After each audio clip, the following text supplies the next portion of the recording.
So here we are at American Megafauna again. Remember we got these carnivorous turtles. They're sort of the high point of the game for me. And I guess Squizzard. But we're going to turn over another card here in the Jurassic period. And sonar location gives him night and insect eating. That sounds cool. Okay. Again, we're seeing the flow, and it's taking a lot less time to play now. Each card that comes up more or less causes one thing to happen, usually. When something big happens like those turtles, the world changes significantly, but now I understand why you would want to pass through most of these. In this case, the thing that happened had very little to do with any of the cards that came up. Our good old Tusker bought the nocturnal insect eating, but he's too big for it, so he shrunk. And Dogface grew. That's the effect of the card. But what didn't come from the card is one of my favorite little tactics, which is those pliosaurs. Well, they decided to become carnivores, eating my Squizzlers. Squizzlers.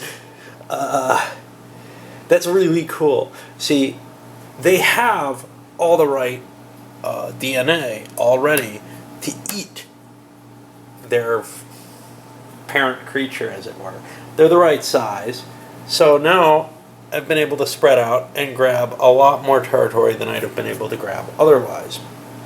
What I can't do, however, is I still can't get over to these guys who are over here, and they're not being eaten.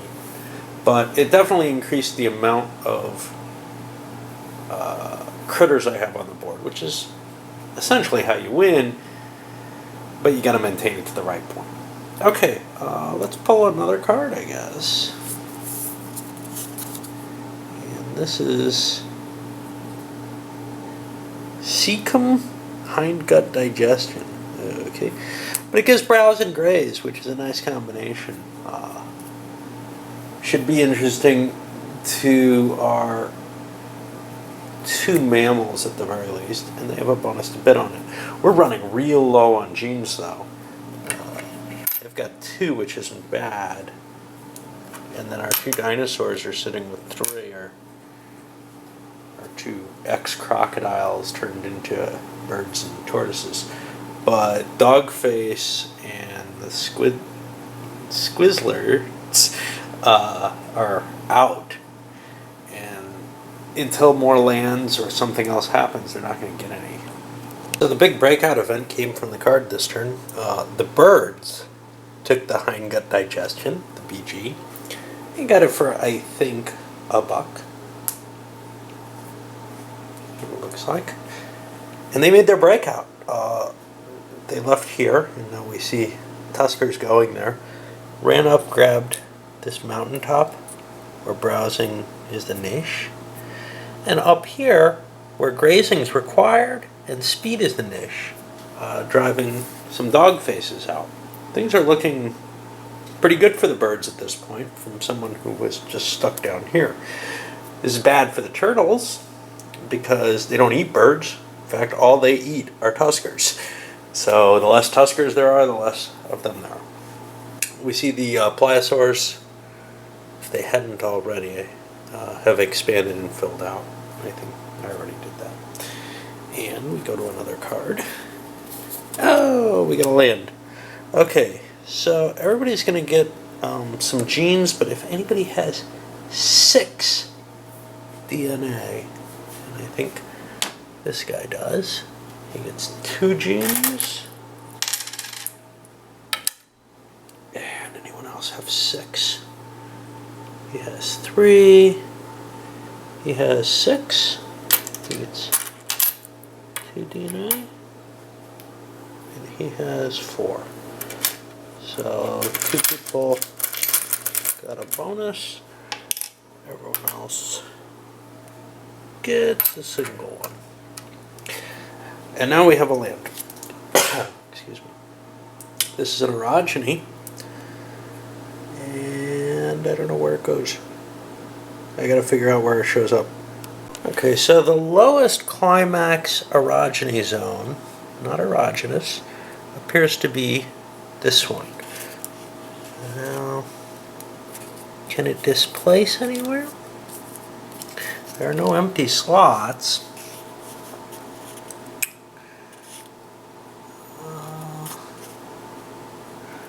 It comes in at 2. It can't go any bigger. This doesn't grow. Let's see, displaced. Move displaced in the same hex, then move to an adjacent or borderland. Alright, so this one's extinct. There is nowhere it can go. And we'll put it in the deck. And, well, that opened up a new browsing location, which it's got P. I don't think anybody has that combination. Only the bird, I think, can eat in browsing. So more bonuses. We're seeing more birds. I like birds. All right. So I guess we'll move on to the regular play. I haven't seen a disaster yet, and I think they're the only things that change the greenhouse level. I'm not sure, but I'm kind of surprised. In the game I was playing as a demo of the other one, this thing was just bouncing back and forth, and all the tiles were shifting up and down. I thought that was really, really unpleasant, but if those events are pretty rare, and maybe we saw a lot of them just because the deck wasn't shuffled well, and maybe I'm not seeing any because the deck's not shuffled well, but if they're a much less frequent than I saw, which they appear to be, then it's not that unpleasant a situation. Alright, let's keep going. And even though the birds have this new habitat, they're continuing on their way destroying the Tusker carnivorous turtle ecosystems. So they wiped Tuskers out of here along with their carnivores. They spread to the new area, getting rid of some dog faces here, and then they moved all the way up here and got rid of another Tusker pair off.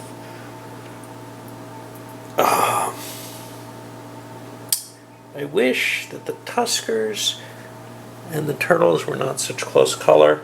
They're different,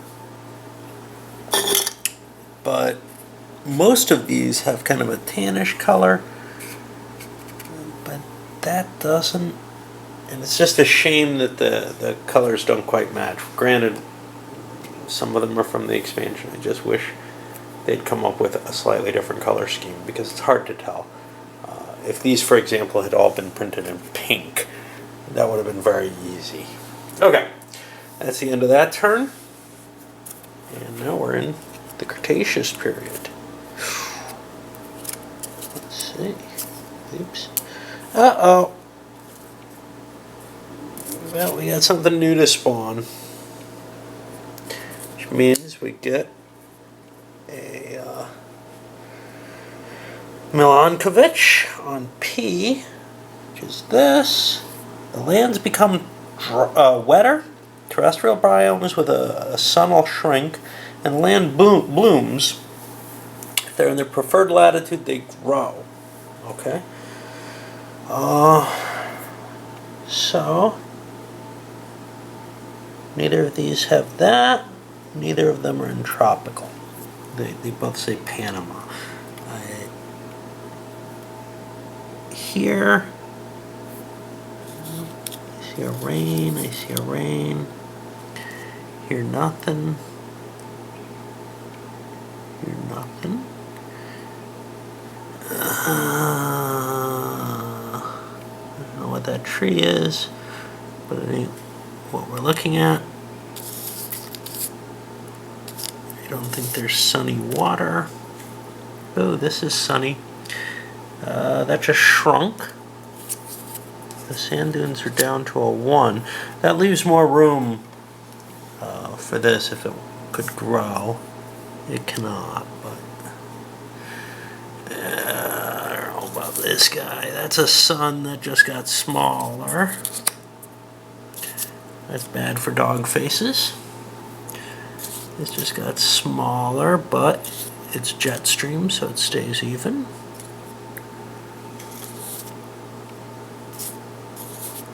This just got smaller. Then these. Oh, this just got smaller. You could be seeing the ice come back.